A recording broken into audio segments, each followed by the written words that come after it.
जो ख्वाजा आसिफ वज़ीर दिफा हैं उनका अहम तरीन बयान, उनका कहना है कि 9 मई की प्लानिंग फैज़ हमीद ने की, बानी उनके पार्टनर थे, यानी इमरान खान उनके पार्टनर थे। फैज़ हमीद पर भी मुकदमा चलेगा, दीगर इल्ज़ामात पर भी कानून एक्शन लेगा। साथ ही साथ कहा कि बानी प्रोजेक्ट इंचार्ज थे, फैज़ के आलायकार बानी को दोबारा इक़्तिदार में लाने की साजिश कर रहे थे नहीं बल्कि कर रहे हैं। और साथ ही ये भी कहा कि वर्दी में हो या सादा लिबास सबका एहतसाब होगा। बिटवीन द लाइन क्या पैगामात हैं और कौन लोग मुखातिब हैं, क्या सूरत हाल बनती नज़र आ रही है, इसके ऊपर हम बात करेंगे। पीपल्स पार्टी के सीनियर रहनुमा अब्दुल कादिर मंदोखेल साहब हमारे साथ मौजूद हैं। कादिर साहब, बहुत बहुत शुक्रिया आपके वक्त का। सबसे पहले मैं जानना चाहूँगा कि किस तरह से देखा जा रहा है पाकिस्तान पीपल्स पार्टी के हलकों में फैज़ हमीद जो हैं उनकी जो सज़ा और उसके बाद जो बात की जा रही है कि अब मज़ीद बात आगे बढ़ेगी और 9 मई के हवाले से कहा यह जा रहा है कि जनाब इमरान खान जो है उनके ऊपर भी मुकदमा चलेगा और मज़ीद ये भी कहा जा रहा है कि फैज़ हमीद जो है वो शायद अप्रूवर बन जाएँ इमरान खान के खिलाफ, सुल्तानी गवाह बन जाएं। तो किस तरह से आपकी पॉलिटिकल सेंस क्या कह रही है, किस तरह से देख रहे हैं इन मामलों को? इमरान भाई, मैं पहले ही इस सज़ा से पहले कोई 4-6 महीने पहले या उससे भी ज़्यादा अरसा में ये कह चुका हूँ और मैंने आज नहीं कही है ये बात। 20 मई 2022 को जी टीवी में अनिका के शो में और 24 न्यूज़ के नसीम ज़हरा साहिबा के शो में ये मैं बातें कर चुका हूँ, जब ये मौसूफ कोर कमांडर पेशावर थे। अब मैं उस वक्त कह चुका हूँ और उसके बाद में कई शो में कर चुका हूँ। एक तो बात ये है कि मुझ समेत बहुत सारी पाकिस्तानियों को तो ये सोच में भी नहीं था कि इतने बड़े रैंक के DGISI रहने वाले, कोर कमांडर रहने वाले शख्स को सज़ा होगी। अव्वल तो ये यकीन नहीं था, क्योंकि इसकी वजह ये इसकी मिसाल नहीं मिली। तो मैं ये समझ रहा हूँ कि पाक फ़ौज के अंदर ये खुद एहतसाबी का जो निज़ाम है, इसका असर जो है ना बाकी जो जुडिशल सिस्टम है, मैं भी वैसे थे कानून की तालिब इल्म पिछले 31 साल से प्रैक्टिस करता आ रहा हूँ और हमने हमेशा देखा कि अदालतों जो है ना वो इंसाफ तो लिया नहीं जाता है बल्कि ख़रीदा जाता है, और इसी वजह से हमारे जुडिशल सिस्टम दुनिया में 141 नंबर पर है। और उसके लिए बाकायदा मैंने पिछले असम्बली में, कौमी असम्बली में बिल पेश किया था और मैंने ये कहा कि आप एक चपरासी की नौकरी के लिए तो आप 3-3 मरतबा इंटरव्यू लेते हो, ज़ात नस्ल डोमिसाइल पूछते हो। एक हाई कोर्ट का जज आप डायरेक्ट भर्ती क्यों लेते हो, और वो भी जाके बड़े वकला के, साबिक जजों के चाचे, मामे, भांजे, भतीजे और चैम्बर के लोगों को। तो ये तो मैं कहता आ रहा था, लेकिन वो बिल जो है ना वो कौमी असम्बली में बड़ा अप्रिशिएट किए PTI के मेम्बरान ने, मगर PTI के वक्त के वजीर कानून ने टाल मटोल से काम लिया। फिर PDM की हुकूमत आई, ये हमारा वजीर कानून था जो मौजूदा वजीर कानून है, वो भी टाल मटोल से काम ले रहे थे, क्योंकि इनका हिस्सा होता है जजेस की कोटे में, ये तेरे जज या मेरे जज। तो ये सूरत हाल तो आपके सामने है। लेकिन मैं जो फैज़ हमीद के बारे में मैं ये कहूँगा, मैंने उस वक्त ये कहा था कि इस शख्स को मारे जाए तो ये तोते की तरह बोलेगा कि इसने साजिश इमरान खान के साथ कहाँ से शुरू की और क्या क्या शुरू की है। और वो वक्त आने वाला है जब इसकी वीडियो आएगी और तोते की तरह बोलेगा। और तोते की तरह बोलने से पहले मुझे और आपको और बहुत सारे पाकिस्तानियों को ये नज़र आ रहा था, जब हम पार्लियामेंट लाजिस में थे, वहाँ D चौक में PTI के वर्कर आए थे और जिस तरह उन्होंने जलाओ गिराओ और वो सारी चीज़ें की थी कि हमारे यहाँ तो घरों के अंदर भी हमें सांस लेना मुश्किल हो गया उन सारे पटाखों से और धमाकों से। हाँ। उस वक्त इमरान खान साहब ने बोला था कि मैं 6 दिन बाद वापस आऊंगा। 6 दिन बाद तो नहीं आया, मगर 6 महीने बाद उन्होंने डायरेक्ट GHQ पे जो है ना वो धरने का ऐलान किया। और GHQ पे भी ऐन उसी वक्त पे जब मौजूदा फील्ड मार्शल की एज आर्मी चीफ का जो अपॉइंटमेंट अभी तय नहीं हुआ था, उसको रोकने के लिए, क्योंकि जब ये DGISI थे, वो एक डेलिब्रेट मूव थी, जाहिर है कि वक्त ने साबित किया। मैं ये जानना चाह रहा हूँ कि देखिए 2 नाम हैं, बल्कि बिलखुसूस अगर मैं बात करूँ फैसल वाडा साहब, वो जाहिर है कि उनकी कही हुई आजकल सारी बातें जो है वो मनोन पूरी हो रही हैं और वो ये कह रहे हैं कि जनाब ये बात सिर्फ इमरान खान तक नहीं बढ़ेगी, बात और आगे बढ़ेगी। उनके जितने भी सहूलतकार थे, चाहे वो जिन जिन इदारों के अंदर अंदर मौजूद हो, चाहे वो वर्दियों में हो या फिर यूनिफॉर्म में हो या फिर रिटायर्ड हो चुके हों, ये मामला जो है वो और आगे फैलेगा इस वक्त। और उसका दूसरा स्टेटमेंट अगर मैं देखूं जनाब शेर अफजल मरवत साहब का, उनका ये कहना है कि मोर लाइकली जो है इनको अप्रूवर बन जाएं, सुल्तानी गवाह बन जाएं, लेकिन उसके बाद भी जो बात आगे बढ़ेगी वो सिर्फ इमरान खान तक महदूद नहीं होगी, बानी पीटीआई तक महदूद नहीं होगी, फिर वो और जगहों पे भी जाएंगे और सारे लोग भी जो है वो इस वक्त चाहे वो पाकिस्तान में है, पाकिस्तान से बाहर हैं, जिस भी पोजीशन में है वो इसके लपेटे में आएंगे। जो बात आप कर रहे हैं कि और लोग फैसल वाडा के, बिल्कुल उसमें जजेस आएंगे रगड़े में, चाहे वो जाके अतर मिनल्ला हो, चाहे उसमें जाके साकिब निसार हो, चाहे उसमें जस्टिस गुलजार हो, चाहे इसमें इफ्तिखार चौधरी हो जो माजी में भी बड़े ड्रामे खेले उसने, और फिर मौजूदा जो हाई कोर्ट की जजेज है जिसमें एक अमेरिकन नेशनल जज भी बैठा हुआ है इस्लामाबाद हाई कोर्ट में। तो मैं ये समझ रहा हूँ कि ये सारी चीज़ें तो रगड़े में आएंगे, और इस वजह से कि जिस तरह उन्होंने रात को अदालतें खोल के और अदालतों को एक की दुकान समझ के उन्होंने जो खेला है, और साकिब निसार की अदालत में तो मैं खुद बैठा हुआ था चीफ जस्टिस वाले कोर्ट में, वो ये कहते हैं मैं यूं गर्दन करूं तो मैं 757 MPA यूं उड़ा दूं। तो भाई आप राज है, आप डिक्टेटर हो, आप हो क्या चीज? आप इस तरह पाकिस्तान को चला रहे हैं जैसे इफ्तिखार चौधरी पैसों मोड़ रहा है। तो ये ड्रामे जो खेले हैं जुडिशरी के साथ, तो जो आवाम के साथ, तो मैं ये समझ रहा हूँ इसी वजह से हमारा बेड़ा गर्क है दुनिया में जुडिशियल सिस्टम में। तो अब ये बताइए कि जब अब क्या सूरत हाल आप आगे देख रहे हैं? क्या माइनस इमरान खान माइनस होने जा रहे हैं या फिर पार्टी माइनस होने जा रही है, क्या होगा? देखिए, मैं बेशक कारकुन पीपल्स पार्टी का मैं नहीं समझता हूँ कि पीपल्स पार्टी माइनस वाले फार्मूले को सपोर्ट करेगी या उसको अप्रिशिएट करेगी, लेकिन ये भी सच है कि पाकिस्तान में -1 वाला फार्मूला कामयाब तो हुआ है, एक अल्ताफ हुसैन साहब की सूरत में, दूसरा नवाज शरीफ साहब की सूरत में। आप देख रहे हैं कि नवाज शरीफ साहब को बुलाया है पाकिस्तान में प्राइम मिनिस्टर बनाने के लिए, एयरपोर्ट पे उनके नादरा के अंगूठे लगवाए गए, 7 मिनट के अंदर उनके मुकदमात खत्म हुए, मगर उसके बाद कमबख्त फॉर्म 45 जो उसको दिखा दिया है कि भाई अगर आप प्राइम मिनिस्टर बनोगे तो कोई भी चैलेंज करेगा तो वज़ीर आज़म की सीट तो छोड़िए, कौमी असम्बली की सीट से भी हाथ धोना पड़ेगा। तो मैं ये समझ रहा हूँ कि ये चीजें और वो जीते भी नहीं एक सीट अपनी जो थी।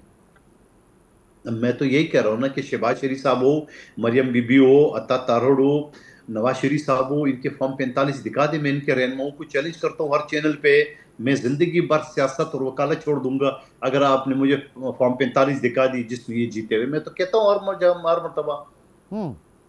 ओके, नहीं तो फिर अगेन ठीक है, आप नहीं चाहते, लेकिन फिर भी कुछ बात तो आगे अलग देखी जा रही है। मैं इसको ज़रा कनेक्ट करना चाह रहा हूँ। बिलावल भुट्टो वो ज़ाहिर के जमहूरियत की बात करते हैं और वो नहीं चाहते कि जनाब केपी में गवर्नर राज लगे या फिर वो किसी पार्टी पे पाबंदी के हक़ में भी नहीं है, लेकिन वो ये कहते हैं कि जनाब पीटीआई को अपना रवैया बदलना होगा। तो क्या पीटीआई अपना रवैया बदलेगी? आज जिस रवैये के बाइस वो एक बंद गली में आ चुकी है, वो या उसकी टॉप लीडरशिप रवैया बदलेगी अपना?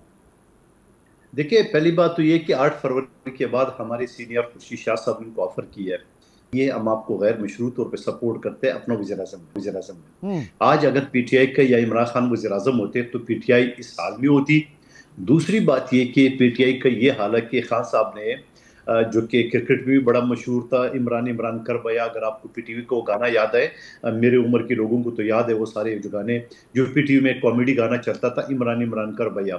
तो मैं ये समझ रहा हूँ कि इमरान खान ने सबसे पहले तो अपनी सीनियर की आदत जो जेलों में है, चाहे शाह महमूद कुरैशी हो, यास्मीन राशिद साहबा हो, और उमर चीमा साहब हो, और बहुत सारे लोग जो अपना चौधरी साहबान हो, उन्होंने जाके पार्टी वकीलों के हवाले किए है।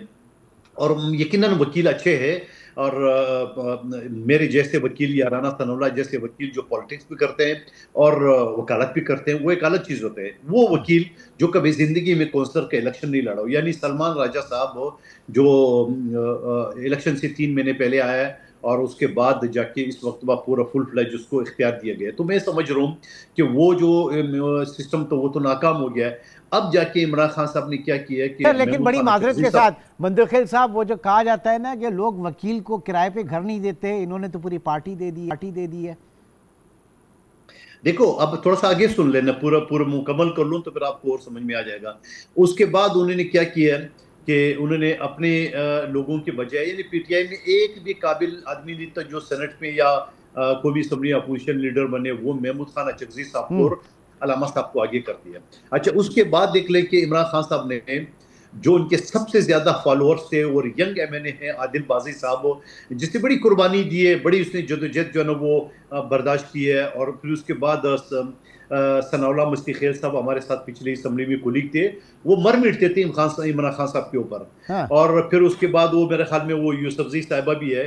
ऐसे लोगों को जिन्होंने एनडीयू कोर्स, जिसके लिए मैं तड़प रहा था, मैं तरस रहा था, मैंने स्पीकर से बात की है कि मुझे भी दाखिला दे दे, लेकिन चूंकि मेरे पास कौमी असम्बली का जो टेन्योर था ज़मीनी में आया था बड़ा मुख्तसर था, तो मुझे मौका नहीं मिल सका।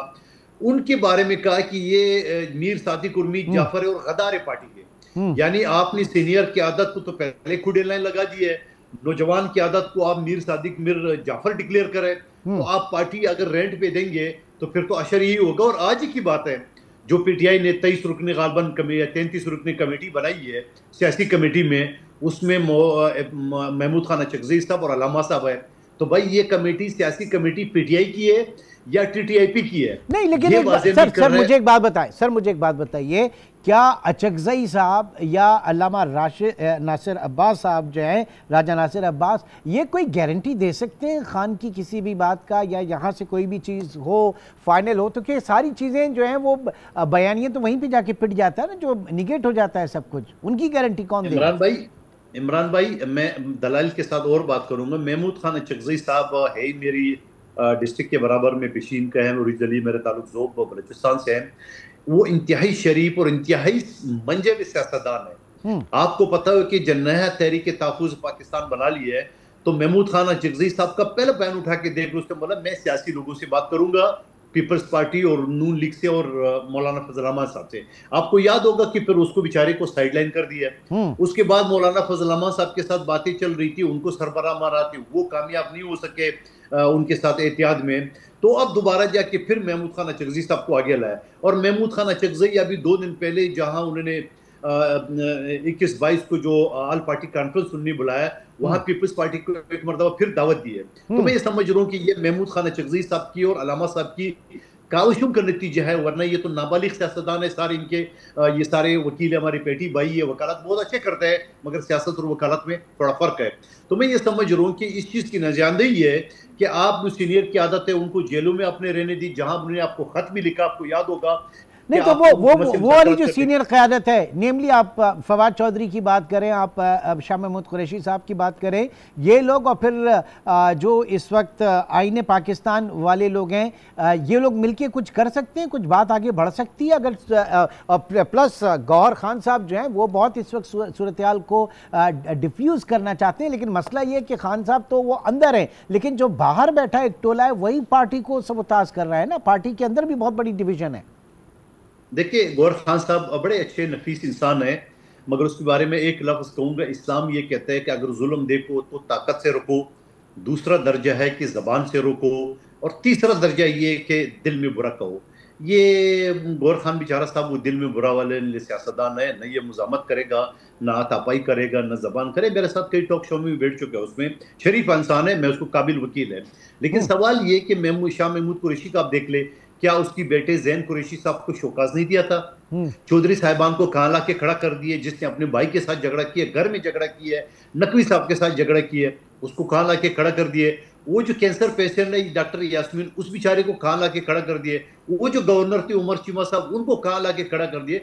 तो इमरान खान ने तो अपने लोगों को एक एक करके जो है ना उसके गला गोड़ दिए, और गला गोड़ने के बाद अब वो जाके महमूद खान साहब और अलामा साहब पे डिपेंड कर रहे हैं। सर एक नाम आप करेंगे नहीं सर, एक नाम नजरअंदाज हो गया, एक नाम नजरअंदाज हो गया, सुहेल आफरीदी। क्या उनकी उस एक्सपेक्टेशन को पूरा करेंगे जो टारगेट है, जो टास्क है खान की रिहाई का, जो अली अमीन गंडापुर नहीं कर सके? सुहेल आफरीदी आप समझ रहे हैं कि वो, या वो भी इस वक्त कट्टू साइज होके चल रहे हैं?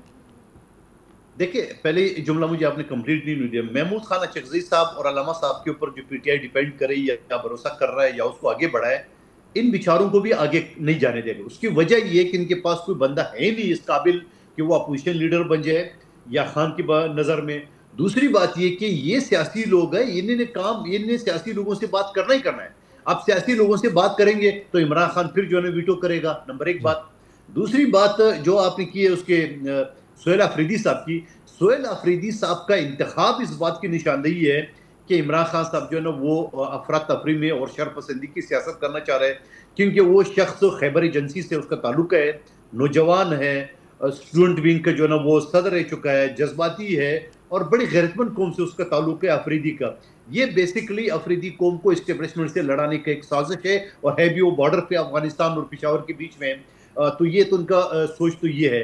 लेकिन आगे जो मैंने कहा कि फैज हमीद जिसकी वीडियो आपके सामने आ जाएगी वो बता देंगे सारे साजिश, जो बातें मैंने आइडिया लगा के आपको बताया, तो ये पूरा बातें सबूत के साथ फैज हमीद आपको बताएंगे सारी चीजें। चलें जी, फिर हमें उस वीडियो आपने... का इंतजार है और सूनर इस तरह की चीज़ें जो हैं वो फिर आना शुरू हो जाएंगी। जो शवाहिद हैं, चाहे वो 9 मई के हवाले से हों या पूरी उस वक्त जो फैज़ हमीद के नीचे जो उनके कारिंदे, चाहे वो सियासी हों, चाहे वो अदलिया के महाज पर हों या ब्यूरोक्रेसी में हों, वो जो काम वो कर रहे थे वो सब सामने आ जाएगा। बहुत बहुत शुक्रिया कादिर बिन दुखैल साहब, आपके कीमती वक्त